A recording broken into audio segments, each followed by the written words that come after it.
A morte é a única certeza que nós temos na vida. É o fato que todos nós sabemos que vamos passar em algum momento. E ninguém consegue ludibriar esse momento, né? Porque morrer é inegociável, né? Trata-se de um evento tão natural quanto o nascer e o crescer. Entretanto, a maneira como este fato inevitável é encarado, isso sim varia muito de pessoa para pessoa, de cultura para cultura. E, em geral, a ideia da finitude aterroriza todo mundo. Qualquer ser humano tem um medo realmente deste fim.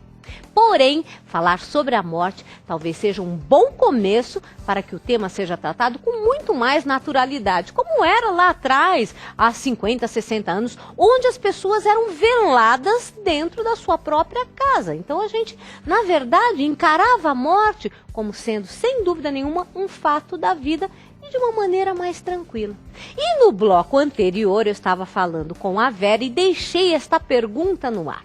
Por quê? Vamos lá, vamos encarar uma realidade. Em algum momento da vida vamos perder um ente querido que a gente ama demais. E a Vera tem essa especialidade de auxiliar familiares de pessoas que estão naquele estágio terminal. Então, qual foi a pergunta que eu fiz? Vera, como é que eu devo agir quando tenho uma pessoa muito próxima, alguém da família, em estado terminal? Como eu transmito esta informação para as pessoas ao redor e também para as crianças?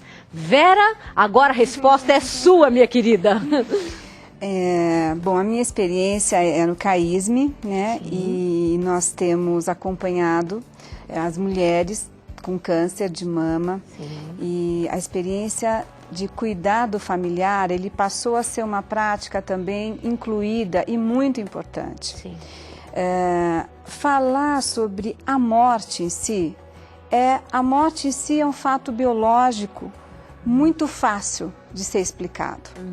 Mas todo o processo que envolve, todas as fases que que tanto o paciente como o familiar vai atravessando, isso é rico, isso é muito importante e extremamente, vamos dizer assim, fundamental para a saúde, inclusive, tanto psíquica das crianças, da família, né? Nós temos que tomar um cuidado muito grande com isso, permitir essa aproximação.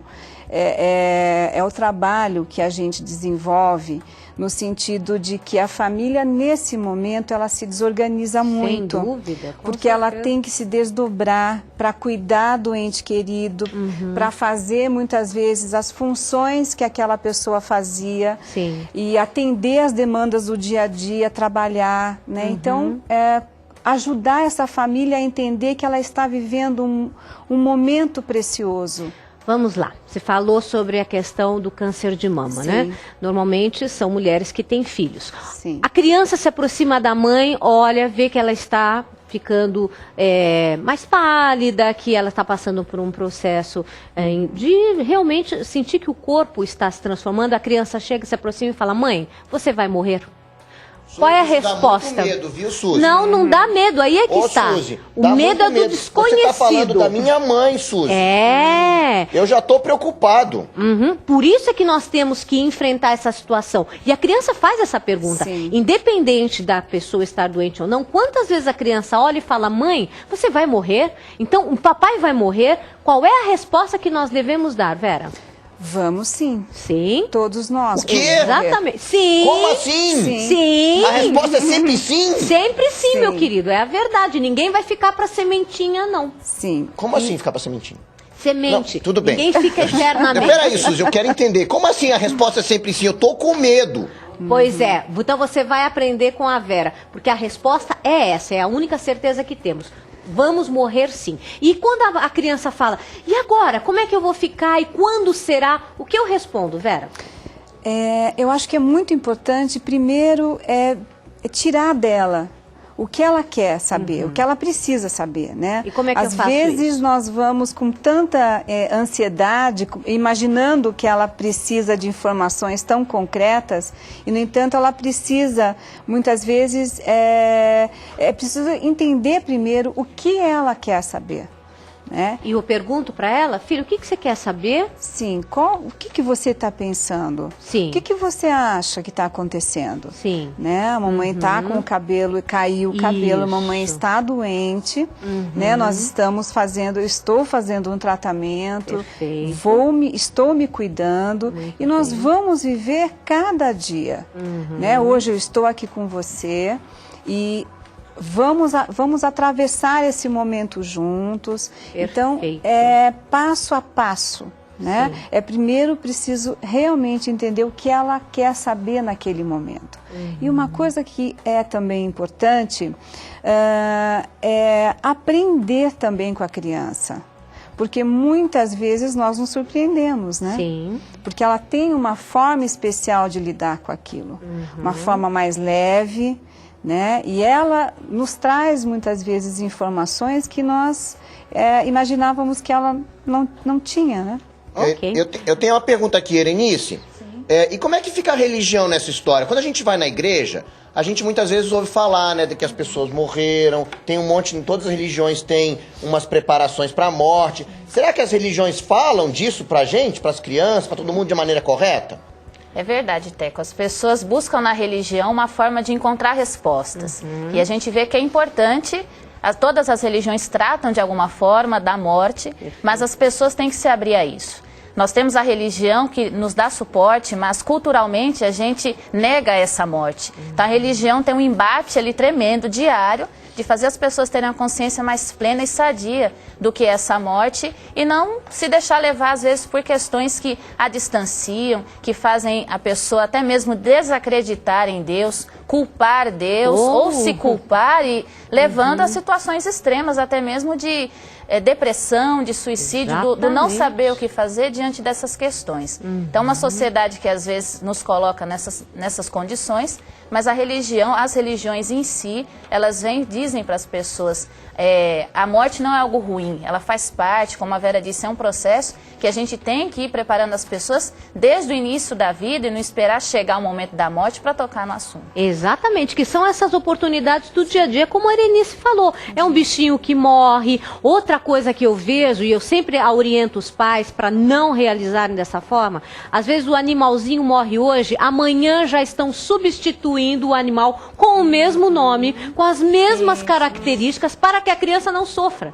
Gente, eu sempre digo, não faça isso, por favor, porque na verdade é uma oportunidade da criança sentir a morte de um ente que é querido dela, perceber que a vida continua, que a gente continua com as nossas atividades e sim, lá na frente, 2, 3 meses depois ela passar pelo luto, passar pela dor, pelo sofrimento, aí sim você pode, se for ainda o desejo da criança, dar um outro bichinho, mas sempre com esse cuidado de não dar o mesmo nome, para não dar esta falsa sensação de que não houve perda e rompimento, não é então, verdade? Então, Suzy está dizendo que tem que a pessoa...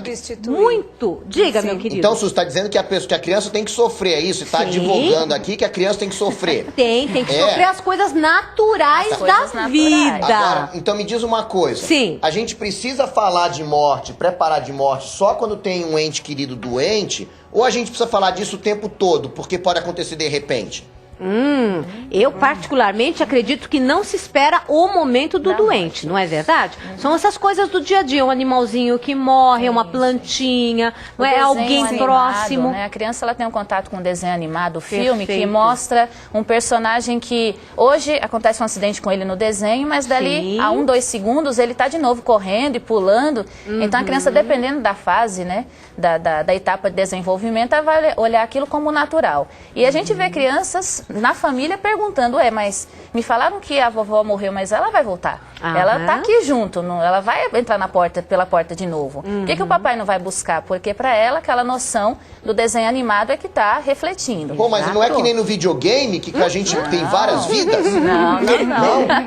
Não, meu querido, absolutamente. É importante, sim, que eu acho que é o grande papel da religião, e acho muito importante a gente cada vez mais trabalhar isso com a criança, a questão da esperança de uma vida depois, né, com as pessoas que a gente ama, seja através da ressurreição, da reencarnação. Cada religião, cada pessoa vai buscar aonde ela sente que tem mais solidez, bate mais, tem mais afinidade, a sua resposta. Mas eu acho muito importante a gente passar isso para as crianças, que um dia todos nós nos encontraremos, que um dia todos nós estaremos juntos, porque eu sinto que a criança, quando ela tem esta certeza que nós vamos transmitir através da nossa religião, ela fica mais calma, não é? Suzy, é super importante isso que você está falando, porque parte do adulto, né, tem que partir da família. Sim. Primeiro, essa permissão.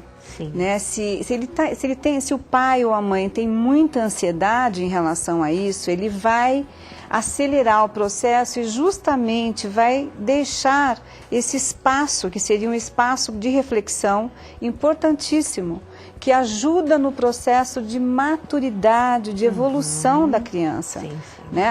Aí, lidar com perdas é uma das experiências mais importantes para o desenvolvimento da maturidade. É verdade. Então, essa abertura para falar sobre um tema como esse, diminuindo um pouco faz com que a gente diminua um pouco a nossa ansiedade. E isso ajuda, né, no momento em que acontece uma situação. Né? Então, essas experiências poderem ser colocadas realmente com mais frequência seria muito importante. Com certeza. E para você que está em casa, que ouviu tudo que nós falamos aqui e quer se aprofundar mais a respeito disso, a Vera Lúcia, ela tem esse livro muito bom, Reflexões sobre a Vida e a Morte. Então, aqui existem vários capítulos onde você pode fazer reflexões, você pode se aprofundar mais a respeito desse assunto, que, como a gente vem dizendo, é um assunto que todos nós temos que enfrentar.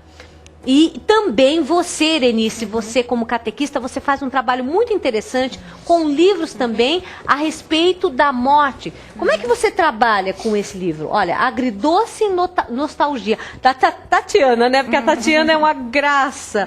Fala sobre a morte aqui, esse livro também. Então nós temos personagens, crianças, que vão demonstrar como que essa convivência com entes queridos e depois, na falta dessas pessoas, como que elas podem lidar de forma muito mais evolutiva, produtiva, e os personagens caracterizados de forma que o leitor pode se aproximar dessa realidade e saber que caminhos também seguir no seu dia a dia. Ótimo. E aí você lê esse tipo de... Para entrar no assunto com as crianças, seja na igreja ou na escola, né, enquanto catequista, professora, a gente busca por meio da literatura, porque aí você vem com a história, traz o contexto, e aí vai retirando das crianças as suas observações, questões, considerações, os relatos. Uma das práticas de aproximar da vida da criança aquilo que ela realmente tem vivenciado. Então a gente procura casar, né, a literatura com a vida e assim poder dar conta de algumas situações. Tá vendo, Teco? Você estava perguntando se no dia a dia a gente podia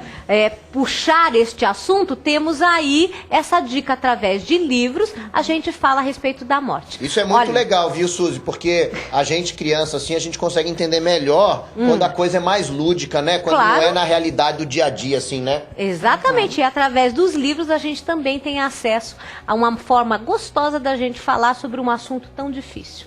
Você gostou da entrevista? Pois então você pode assistir de novo. Esta e as outras também de programas anteriores. É só acessar o nosso site paulinas.org.br, www.paulinas.org.br. E se também você quiser oferecer sugestões de pautas, se você tem dúvidas, opiniões, entre em contato conosco. Programa Família em Foco, nosso e-mail é paulinastv@paulinas.com.br. Olha, eu quero agradecer imensamente a vocês.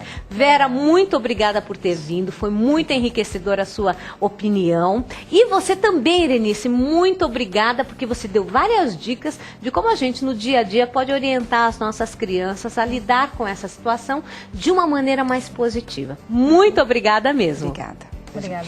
E vocês estão adorando, não é verdade? Eu falei que o assunto, embora fosse difícil, é um assunto que a gente vai abordar de uma maneira mais positiva e realista. Você quer saber mais coisas interessantes? Então aguarde. Nós vamos rapidinho para o intervalo e voltamos já já no nosso quadro Faça Junto. Gente, vocês vão ver coisas tão interessantes de história história que vocês nem vão imaginar. A gente vai rapidinho pro intervalo e voltamos já já. Até mais.